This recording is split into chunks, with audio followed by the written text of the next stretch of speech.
Hi, everyone. Really glad to see everybody today on this afternoon, just after lunchtime. My name is Alina Dima. I'm a senior developer software engineer at Amazon Web Services. Yeah, you still see me probably as a developer advocate because this is what my job was until the beginning of the year. But now I am an SD in the IoT automotive team. So today, I want to talk to you about modeling IoT workflows using serverless technologies and using state machines. So in terms of who I am a problem solver. So I like to solve problems. Give me a high-level problem and get me to actually map that to a technical solution, and I'll be the happiest. Of course, I have my opinions on programming languages, I have my opinions on architectural approaches, but fundamentally, I like to problem solve. So I'd always choose what I think is the best technology to get the job done, independently of my personal preferences.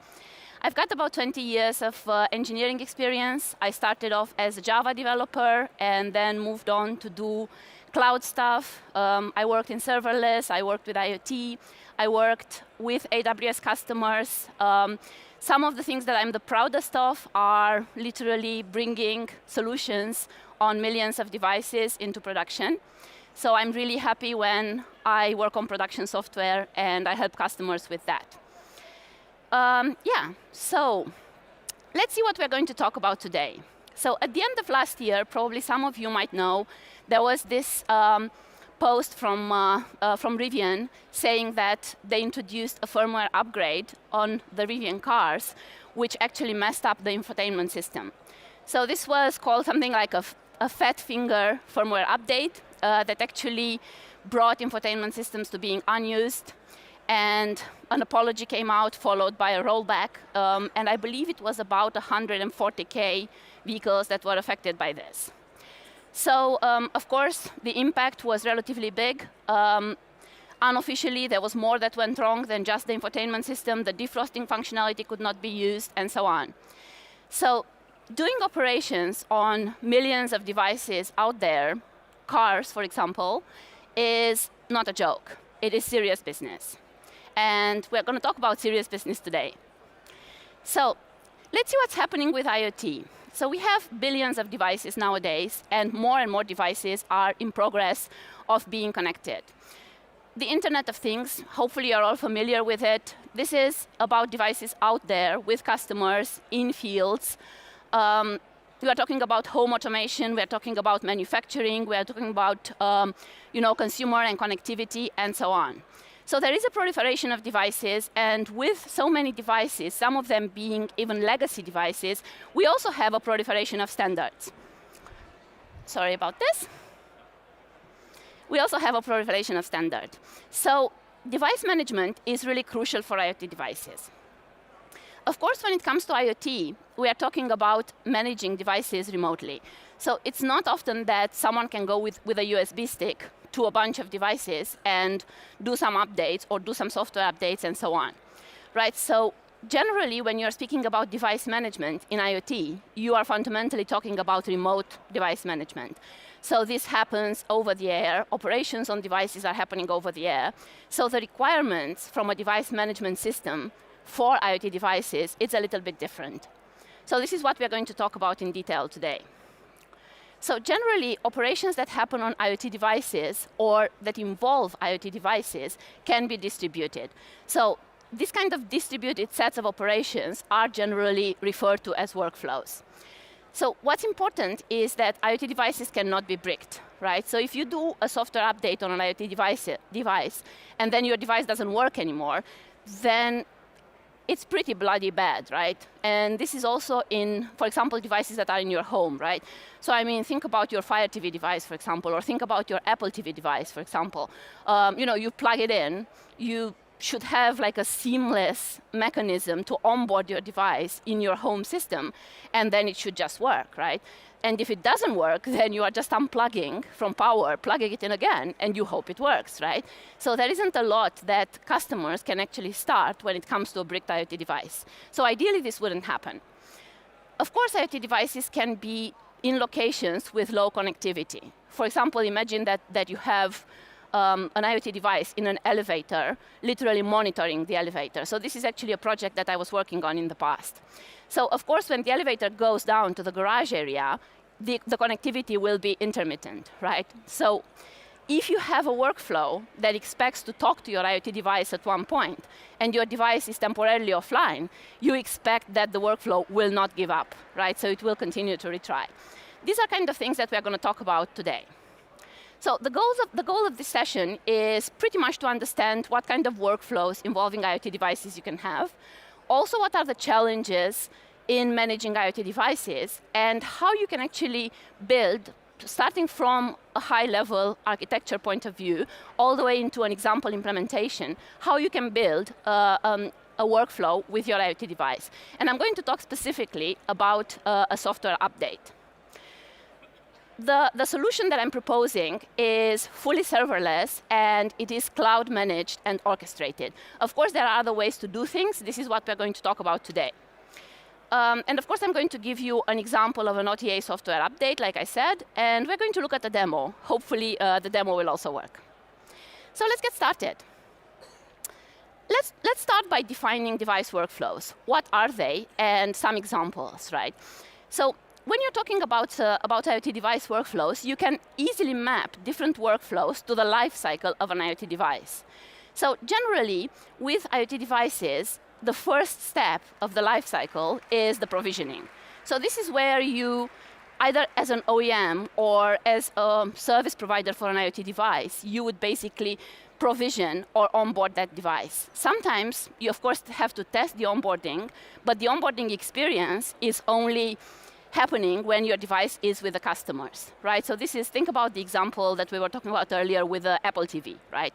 So an example of a workflow for onboarding is, when the customer plugs in their device, then a bunch of calls are being made to identify the customer, right? So who is the customer? What are the configuration settings that we can actually pull from wherever onto the device to actually configure it, assuming that the customer wants the seamless experience, right?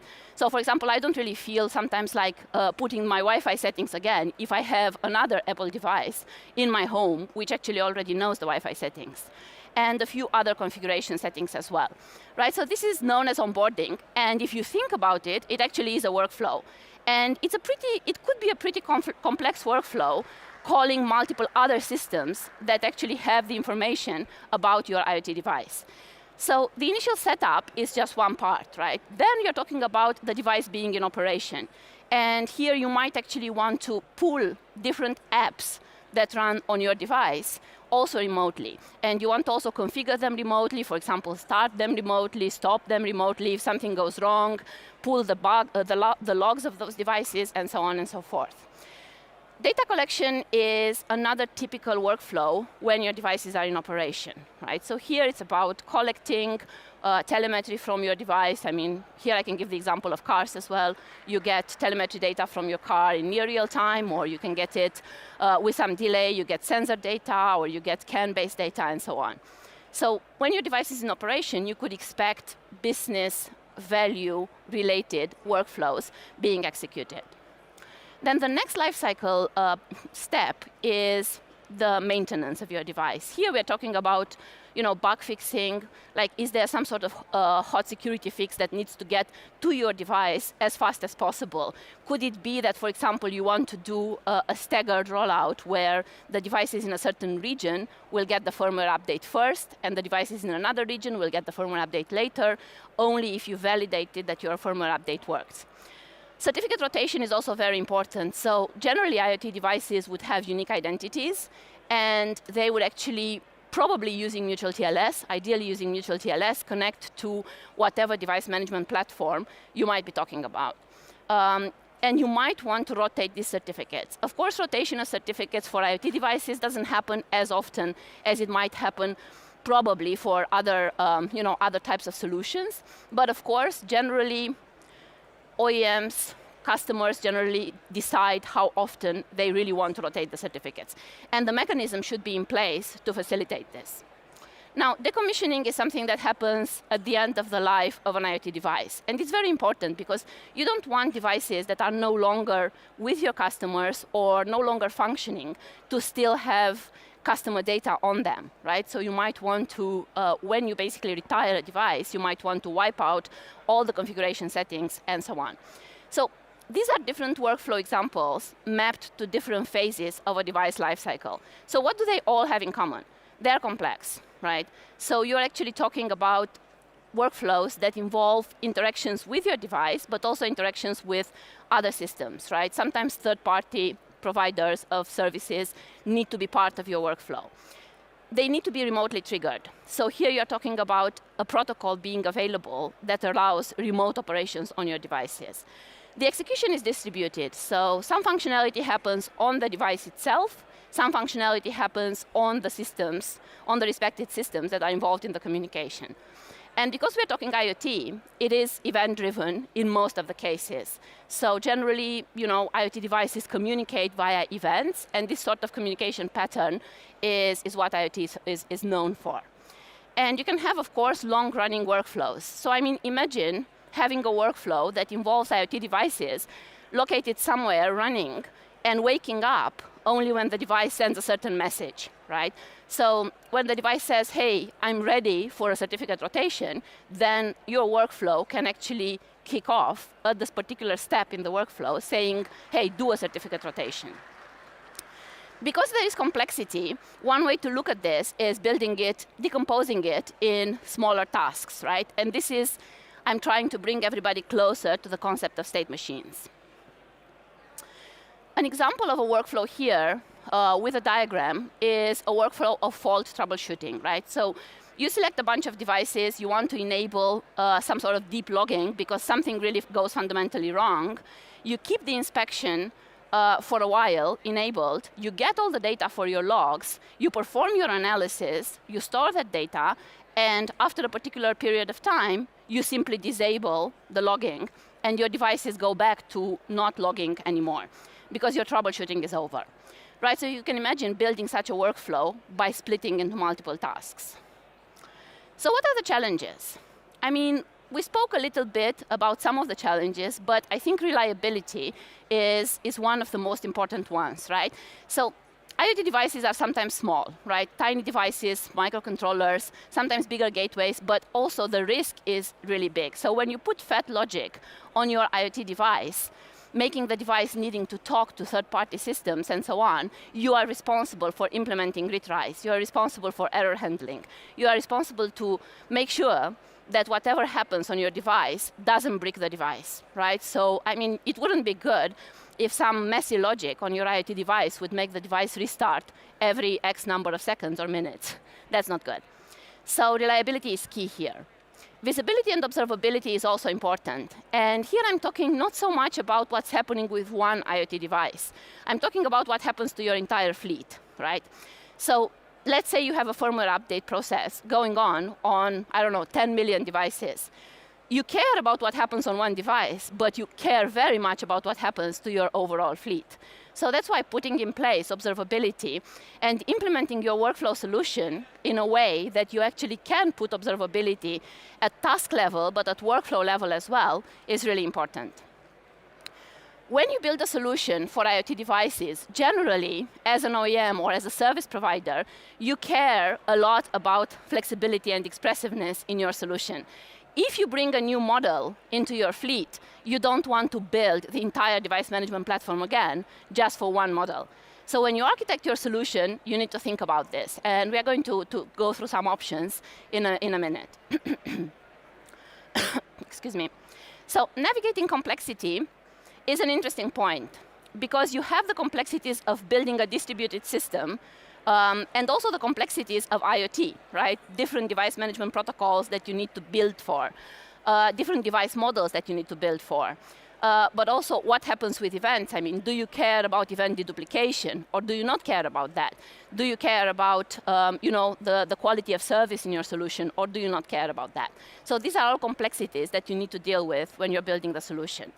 If you want to put it all, you can build a mental model or a maturity model for what your solution should look like, right? So you've got the basic primitive system interaction, so you want your solution to be based on a device management protocol that supports atomic operations against your devices. You definitely want eventual consistency, and you want to work with a device management protocol that allows you to have defined communication patterns.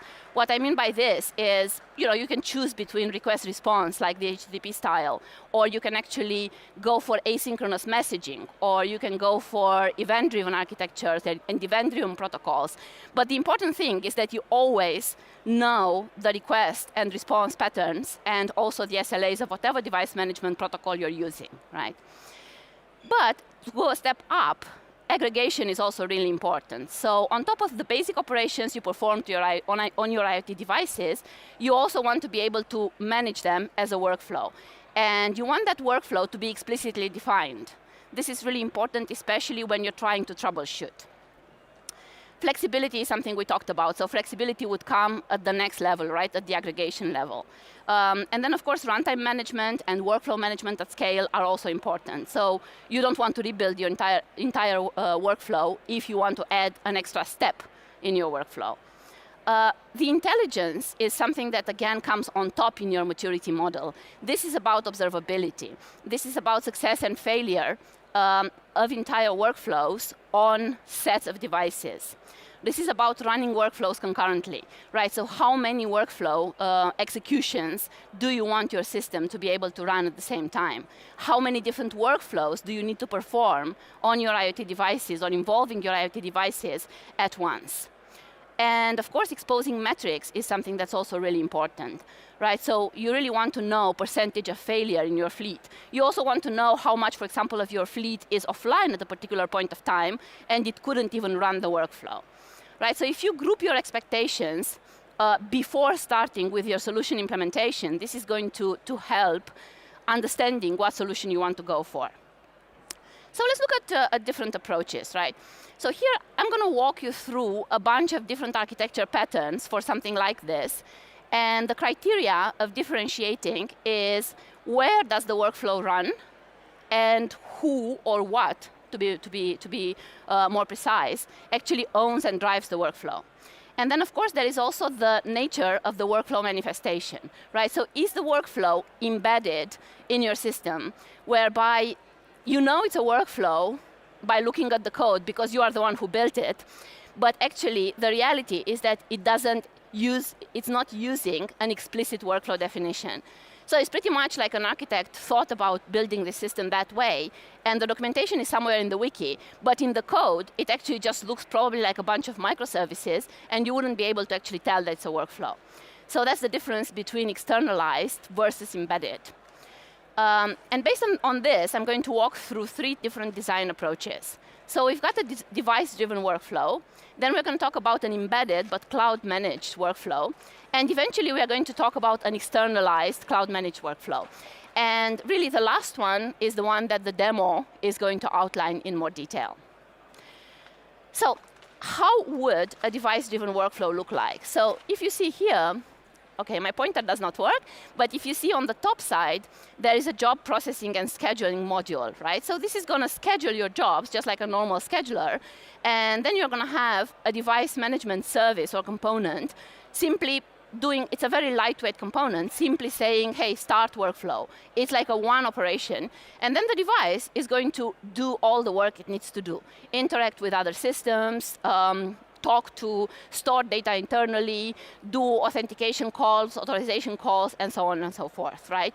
So the actual fat logic is happening on the device. So this is one way of building your workflow. And of course, this works really well if you have less constrained devices. So usually for big gateways, you can do this. If you have an efficient over-the-air update mechanism, which actually I have to say, not many service providers or OEMs actually have. When I say efficient and effective, I mean literally being able to do firmware updates in the continuous delivery style that you know from software development. Generally, when it comes to firmware and when it comes to OEMs, this is not, it's outside of the rule, right? So with an efficient OTA mechanism, you can actually do this, right? So you need some more logic. You quickly build it on the device as if you were building it on a backend service. You're building a backend service, and then you would deploy it onto your device that way. But I mean, devices are constrained. So such a solution would not work. So if it works generally on parts of your fleet because the devices are not constrained, when you bring a new device to your fleet, this is no longer going to work. So you're losing part of the flexibility with choosing this solution.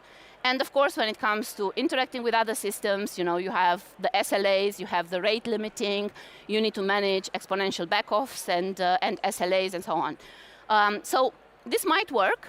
Sometimes this is actually combined, so you can have part of your workflow on the device and then combine it with executions elsewhere.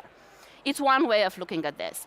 I have to say that generally, from my experience of working with OEMs and with device manufacturers, they would prefer to actually have more control over the workflow. So sometimes you find workflows happening on the IoT devices themselves, and it's just a preference that they would go for. Not necessarily ideal. So the next type of architecture is the embedded and possibly cloud managed. So here again, you have the same job processing and scheduling component on the left-hand side, and then you start the job, and you've got a bunch of different microservices making different calls to external systems, right? And then one of these microservices is a device management service, and the device management service would talk to your IoT devices. So this is a workflow. It doesn't look like a workflow, right? It just looks like a request coming in and then multiple services doing some work, and eventually part of that work is going to be on an IoT device. So this can be easy to implement. Depending on the scale, it's not so tough to implement. For smaller fleets, it actually works, right? So if you have workflows that don't run very often, so let's say, I don't know, a workflow that might run on a customer, like on a basis of like, I don't know, you have a system interacting with your IoT device, setting a configuration maybe once every 3 months or something, right? So if you know your load and the workflow doesn't get triggered very often, you could use this. It's generally used quite well in combination with a device-driven workflows. In terms of issues, you can already see the tight coupledness between the different components of the system. So they are tightly coupled, which can grow in complexity quite fast. It's also not flexible enough, right? So if you need a new step in your workflow, it's really hard to tell where you would actually build it. And if you need to basically step back through your workflow and do a rollback, this is also not easy with this kind of architecture. And of course, there is no centralized way to keep state. Sure, you can build it, but what component here would actually keep state of the end-to-end workflow? There isn't any. So all these different microservices would have their own database, of course, but I mean the end-to-end workflow, the state of the end-to-end workflow would not be managed. So yeah, this is pretty much the limitations of using this approach. And now I think we should talk about the approach that I'm going to continue talking about moving forward, and this is the externalized workflow management, right? So here you really have a component that is responsible for driving the workflow. So the components in this diagram are the same as before, but you can clearly see that you have an external workflow management and execution component. So the workflow is explicitly defined. The definition can be either written in code, or you can have definition written in, I don't know, using declarative or imperative languages based on the technology that you use. But you also have a much easier to actually see fan out, right? So you've got a fan out once from the job processing, but you also have a fan out in terms of executions inside the workflow management and execution component, right? So you bring a request in, the request can go against one device or a group of devices, and then you are fanning out nicely in workflow executions. So it's easy to aggregate and expose state, because generally your workflow management solution would provide you with a mechanism to store state. Of course, if you're dealing with small fleets of devices and not so many operations in your workflow, then of course this is a bit of an overkill, right? So you need to know your load, you need to understand what you're building for before choosing the solution. If you're not using cloud technologies, you also have to do a lot of heavy lifting on your own. So let's see where state machines come in. I mean, I think you probably already know, I mean, most of you are familiar with state machines. I mean, they are mathematical models, they are helping in computer science. They have been helping in computer science for a really long time. and they can help you model the behavior of a system by breaking complexity into a set of steps. So why are finite state machines useful for our conversation? So they are an elegant mechanism to break down complexity. They also allow, by splitting the logic in multiple steps, you can also define precise inputs and outputs, and also build retries around the particular tasks that you're talking about. So when you need to retry an operation, if it's granular enough, you don't need to retry a bunch of other operations and make them idempotent, right? You can just retry the part that actually failed. So it's an elegant way of modeling system behavior, and of course you can also build them event-driven if you need to. In terms of temporal coupling, here state machines also help. Of course, there are other mechanisms that also help with temporal coupling. So if you have logic that can be executed, you don't need to wait for another operation before it to have finished, you can use state machines and probably introduce the concept of parallel states, probably abstracted in one single state. And that would also help with the temporal coupling. So this is how a generic workflow using state machines would look like.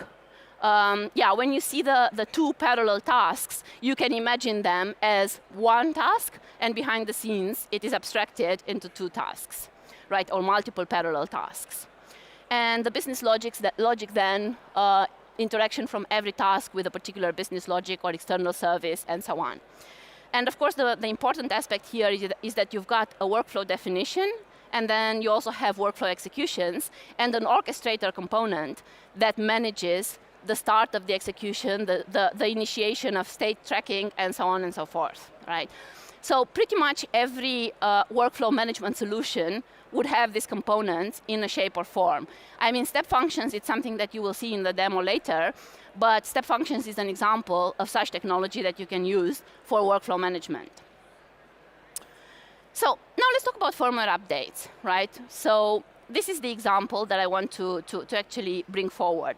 So this particular example of firmware updates, generally firmware updates on IoT devices can look different based on the device management protocol used, based on what your IoT devices are. So what I'm talking about here is actually an example that I built for a customer in the past in the space of home routers, right?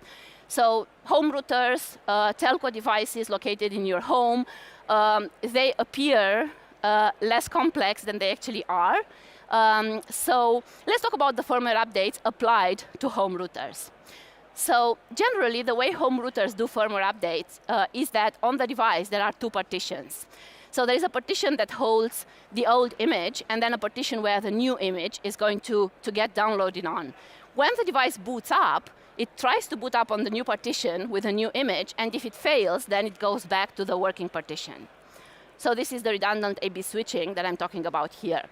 Generally, with the right device management protocol, with home routers, you can get interim status updates of the progress of your firmware update process on your home router.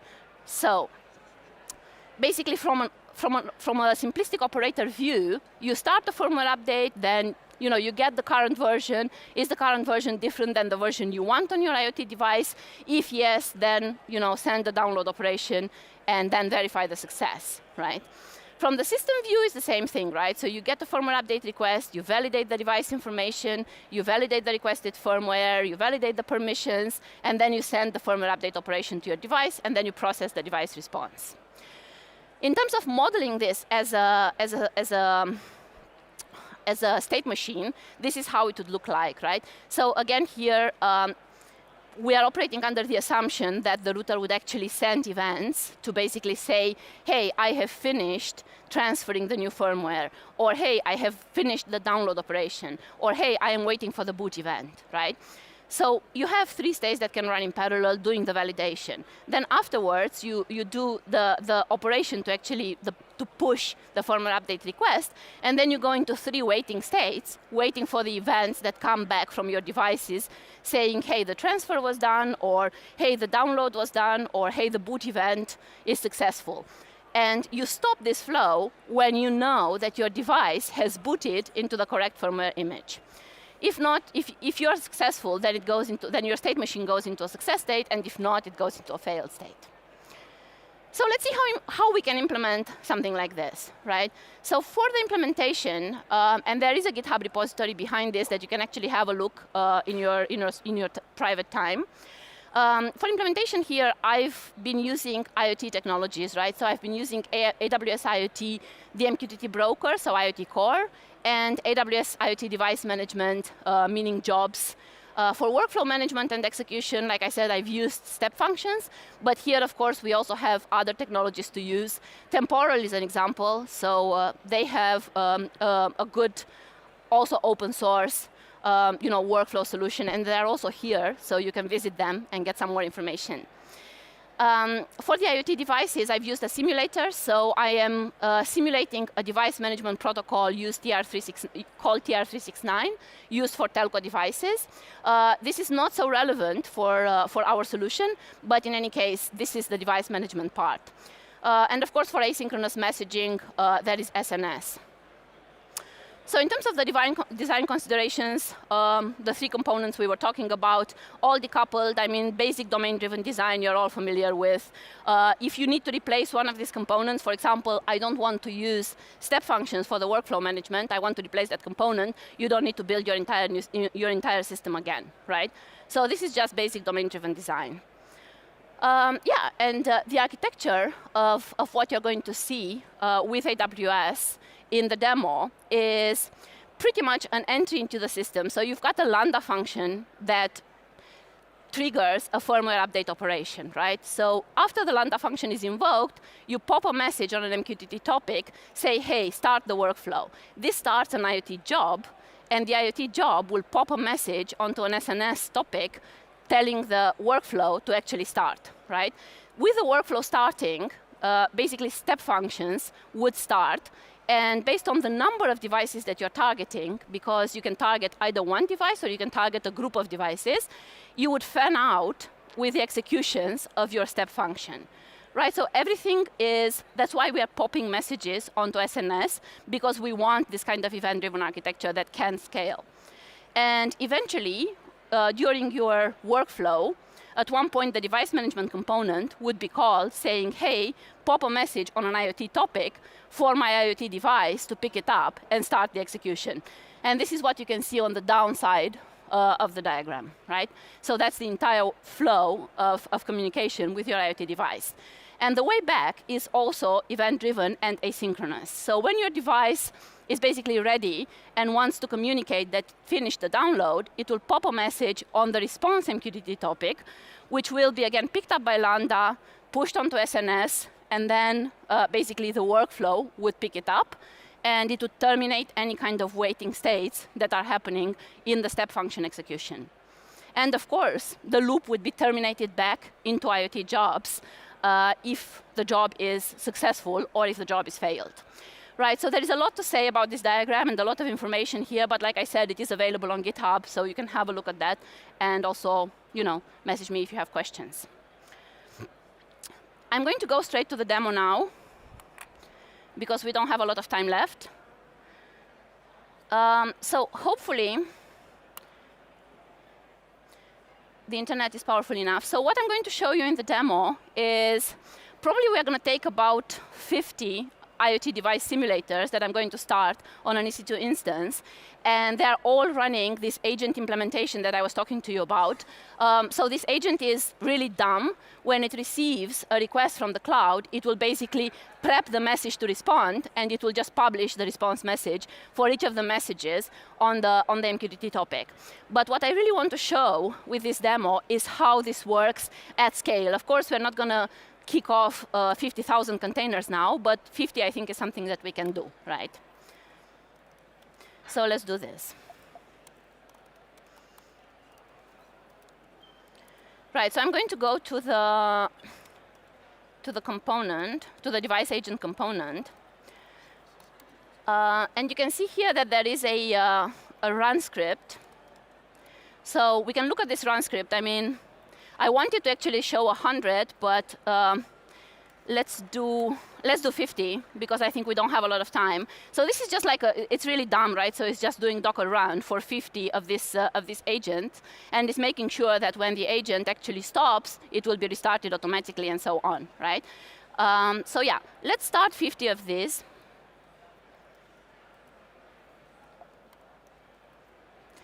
OK. Yeah, so what this is going to do is create 50 IoT things, and it's going to connect these things to IoT Core. The things will have a certificate and the private key, and the moment they're done provisioning, you will be able to see them in the AWS IoT console. So if we have a look here, yeah, so this is going, right? So we've got 16 at the moment. I mean, they have really dummy names. I mean, simulator and some random number for the thing name. And we just have to wait until we actually get 50 of them. What I also did for the purpose of the demo is create 2 thing groups, right? One of them is the devices on the factory firmware version. So this is really, when the device boots up the first time, it will boot up on the default firmware version. And it will go into this group automatically. So we should see about 50, all the 50 devices that we started will go into this group at first. Then what I'm going to do is take this group and force update it to a particular firmware version. And then we're going to see the state machine that I described in the previous slide in action. OK. Right, so we have 50 things now. So let's start the Lambda function that I was talking about earlier. Looks like I've been logged out.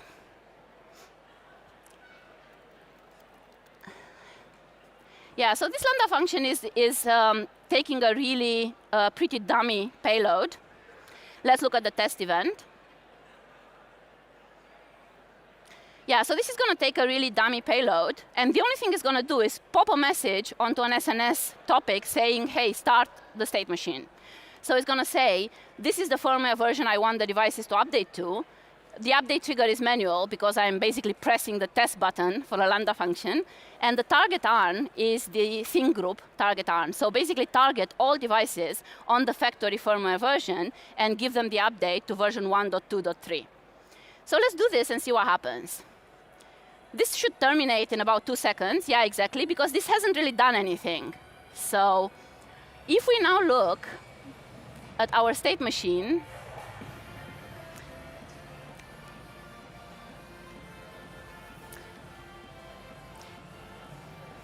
yeah, so we are seeing now, this is our state machine, right? So the state machine is called firmware update.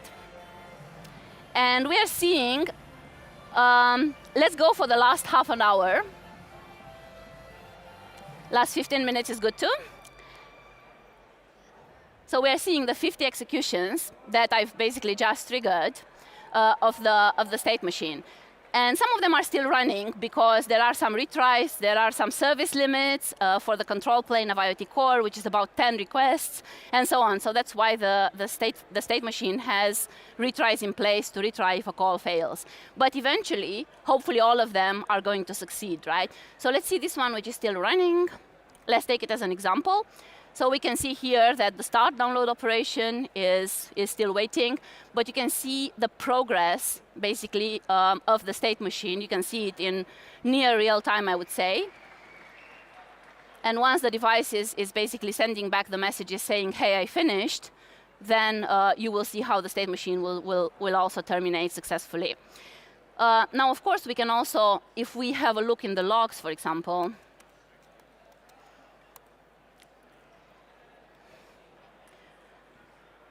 we can see what the device simulator actually did as well. Right, so I mean here, because we are staying very close to the telco protocol that I was talking about, messages are protobuf encoded. So they're protobuf encoded on the device and then pushed to the cloud, decoded from protobuf into JSON on the cloud side, and passed on to the state machine. But you can see that there's been some communication.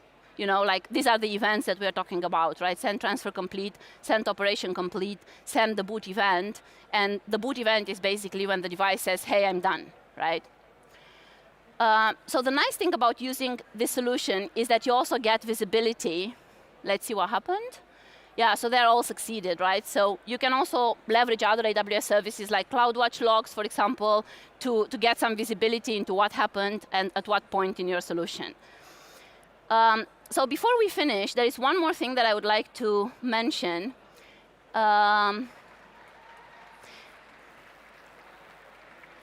Yeah, so what I would like to mention is that if you're interested in trying this out and playing more with it, you can use other technologies outside of AWS to basically build the solution. So if you start from that repository, for example, you can replace step functions by temporal, for example. You can use Grafana for your visualizations instead of focusing on CloudWatch and CloudWatch dashboards. You can also use Prometheus and so on. And of course, you can build other device management protocols outside of the telco protocol. And you can do Matter, for example, or LWM2M, and so on. And if I have the time, I would like to actually apply this a bit more to some smart automation use cases or some robotics as well. In terms of going through the GitHub repository, you can see it if you scan that QR code on the left. There is a blog about this as well. And I also posted a link to my favorite distributed computing blog. Have a look at that as well if you want. Yeah, and this is all from me.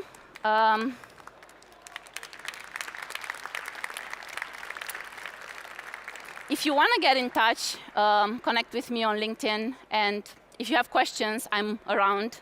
So ask me. Cool. Thank you.